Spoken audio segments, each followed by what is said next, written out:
My brother humiliated me in my own house. But that wasn't the worst part. The worst part? Later that night, I found a family group chat without me in it, and by the time I finished reading it, I realized my brother wasn't the only one betraying me. He was just the loudest.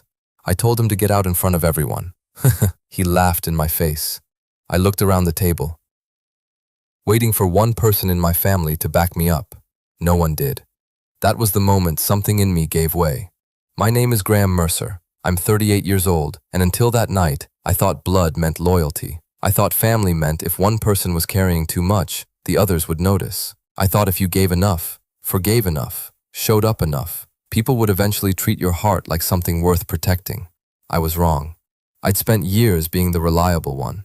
When my younger brother Ryan got arrested for drunk driving, I paid for the lawyer. When he lost work, I covered rent. When his truck died, I let him use mine for months. When he needed money, tools, a couch, a reference, or one more chance than he deserved, I gave it to him. Not because he earned it, because he was my brother.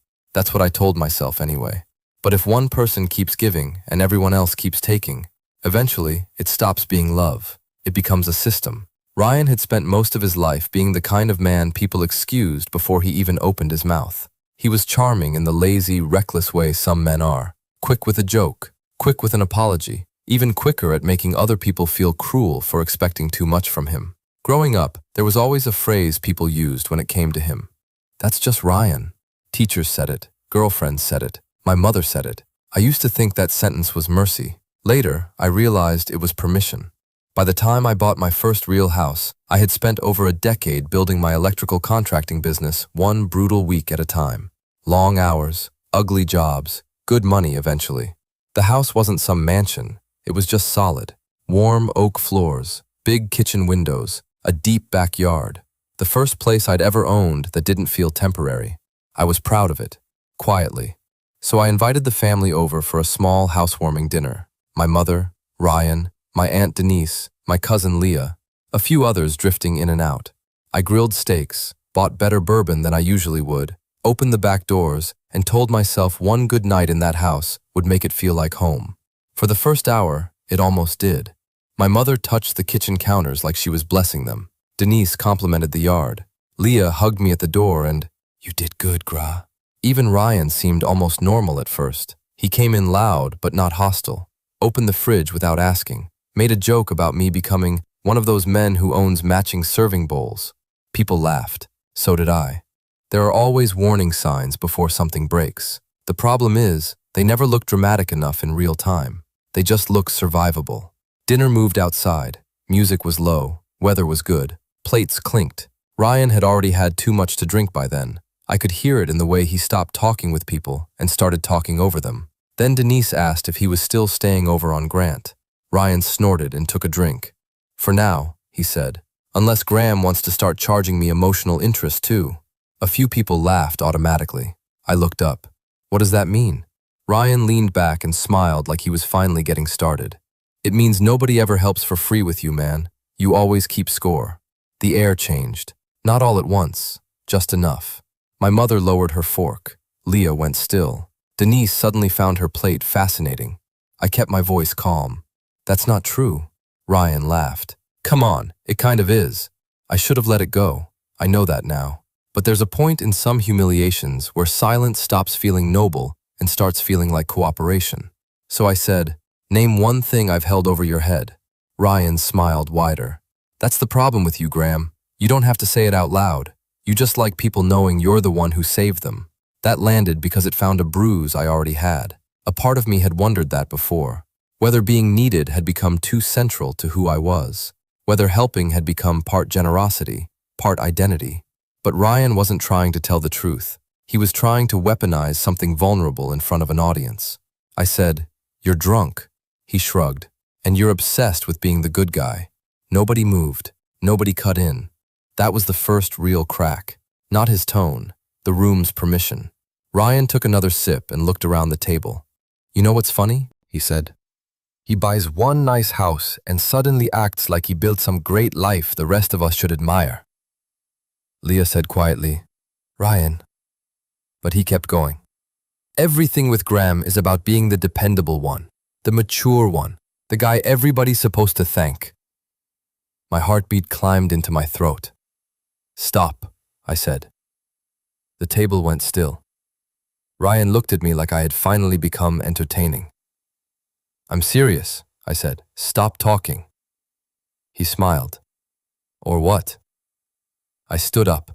The chair scraped hard against the stone. Or get out of my house. There it was, the line.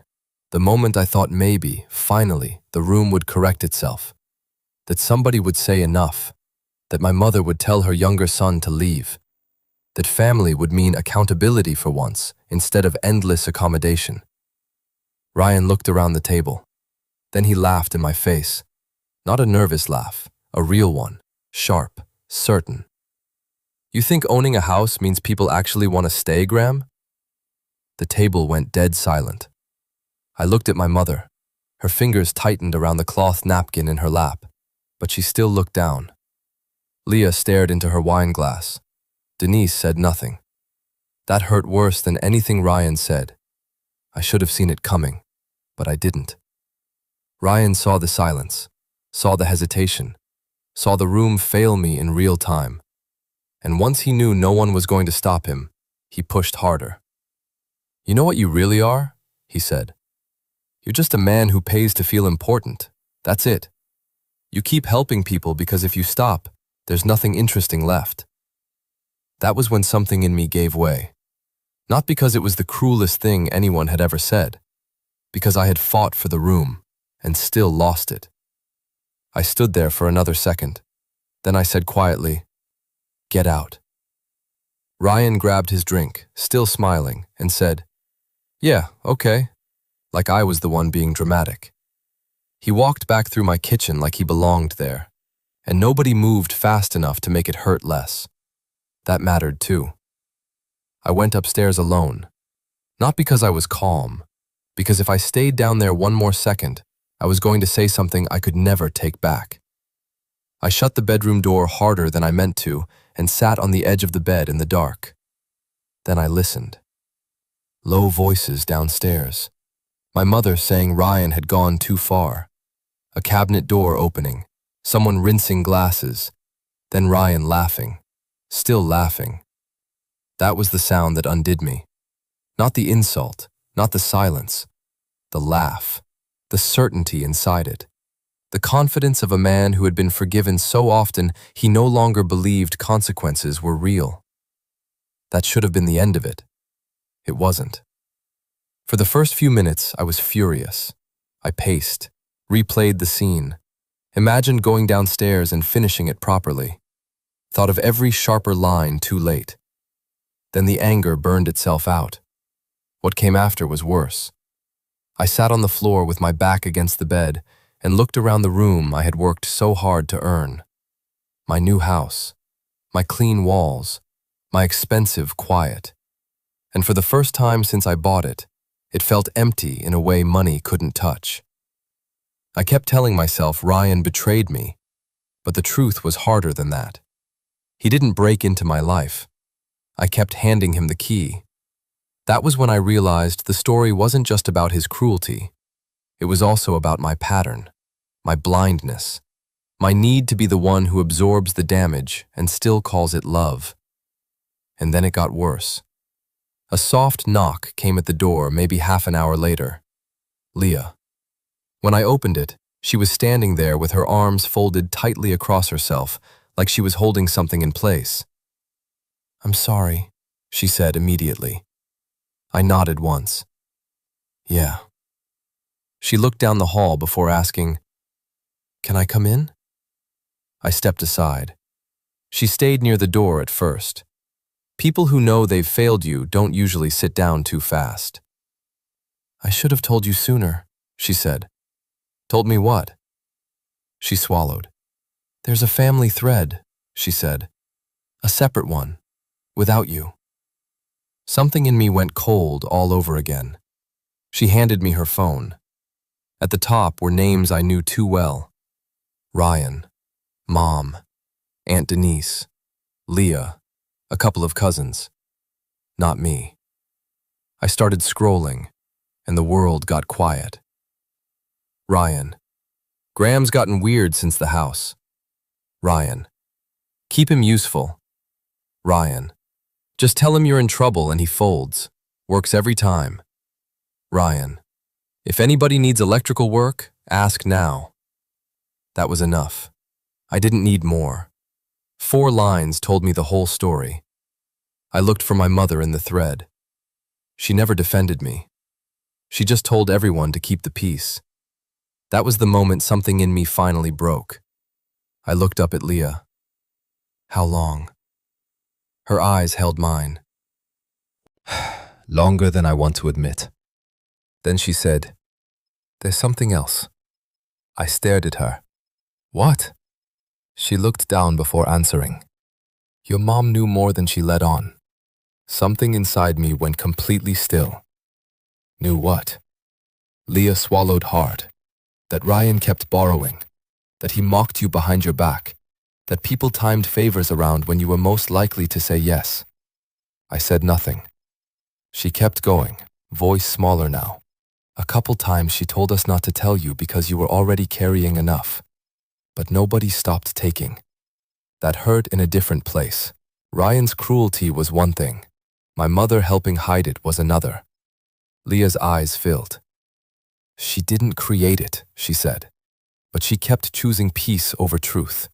And after a while, that became the same thing. Ryan was the loudest betrayal. He just wasn't the only one. I looked back at the phone in my hand. My mother's silence. Denise's weak half-protests. The cousins joking along just enough to stay innocent in their own minds. That was when I realized something terrifying. The truth wasn't that Ryan used me. It was that everyone else had simply learned to do it more politely. They didn't love me, I said. Leah didn't interrupt, so I finished the thought myself. They organized around me. She looked down. Then she said the thing that made me believe her. Not because it was flattering, because it wasn't. I knew some of it, she said.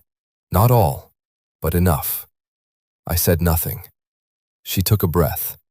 When Mom's roof started leaking last winter, you paid for half before anybody even asked. When I was behind on rent 2 years ago, you sent money and told me not to make it a thing. When my car died, you spent your Saturday fixing it and never brought it up again.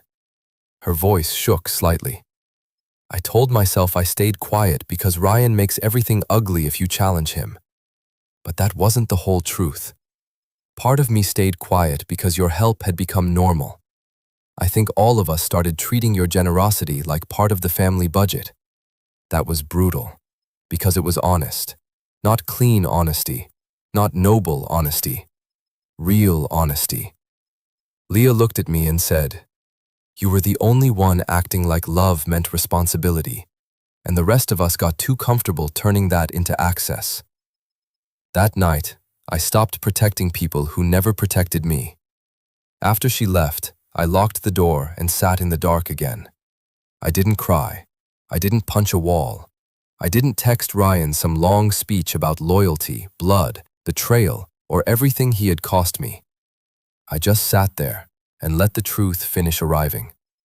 I didn't say a word, and that silence was the loudest thing I've ever done. That was the awakening. Not that Ryan had used me. That part hurt, but it wasn't new. The real shock was realizing I had spent years calling that pattern family, calling my silence maturity, calling my availability love. A little after midnight, I called Daniel Hurst, an attorney I'd used once during a business dispute. He heard it in my voice before I finished the first sentence. The next day, I pulled every transfer I'd ever sent Ryan, every message where he promised to pay me back, every text asking for the truck, for money, for tools, for contacts, for one more favor. I changed the locks, the gate code, the garage access, the alarm settings. Then I removed him from every shared folder, vendor contact, and business account he had no reason to touch anymore. Daniel sent one letter. Repayment demand, revoked access, clear warning against further defamatory contact or misuse of business connections. Clean. Cold. Enough. I blocked Ryan everywhere except email. Men like Ryan tell on themselves when they think one door is still open. He did. First came the emails calling me dramatic. Then the messages saying it was one bad family dinner. Then the blame. Leah poisoned me. Mom was upset. I was tearing the family apart over a joke. Then came the real one. You always needed to feel above everybody. That line used to work on me. This time, it didn't. Because by then, I could see the machine. Insult, minimize, blame, rewrite. Same pattern. No access to me anymore. My mother called 2 days later crying, asking if this had really gone that far. I told her, it went that far years ago. I just stopped pretending this week. She had no answer for that. Ryan didn't sign anything quickly. Of course he didn't. First, he denied the debt. Then he claimed most of the money had been gifts. Then he said family doesn't sue family. Then he vanished for a week and made Daniel chase him. Only when it became clear there was enough documentation and enough family members quietly stepping back from him now that the story was no longer fully his to control, did he finally agree to a repayment plan. Not graceful, not complete, but enough. Enough to put consequence where there had once only been entitlement. He sent one last email after signing. Hope the house was worth losing your family over. I read it twice. Then I deleted it. Because by then I understood something I hadn't understood when he laughed in my face at my own table. I didn't lose my family. I lost the illusion that they ever treated me like one. The first Saturday after it all settled, I stayed home all day. No calls, no guilt, no attempts to force meaning too fast. I went to the hardware store and bought new planters for the patio, replaced the porch light, repainted the guest room Ryan used to treat like a backup apartment, boxed up the last of the junk he'd left in the garage and set it by the side door for pickup. Small things, honest things. By late afternoon, I was standing in my kitchen with a cup of coffee, looking around at the same house I had been so proud to open to everyone just weeks before. Same floors, same counters, same walls, same evening light. But it felt different now. Lighter. Not because the betrayal hurt less, because the confusion was gone. No fake loyalty in the corners. No family mythology hanging in the air. No extra key in the wrong pocket. No imagined closeness built on what I provided. Just space. Earned space. A few days later, Leah came by with takeout and we sat on the back patio while the sun went down. We didn't spend the night pretending healing was pretty. We talked about ordinary things. Work, her new manager, a dog 3 houses down that barked at every cyclist like it had a personal grudge. At one point, she looked around and smiled. It actually feels like you live here now. I asked her what she meant. She thought for a second. Before, she said, it felt like you built a nice place for people to have access to you. Now it feels like home. That line stayed with me because it was true. This was my quiet revenge. Not on Ryan, not even on them. It was on the old me, the man who kept handing out keys to people who only knew how to take. Looking back, that night wasn't the end of my family. It was the beginning of my home.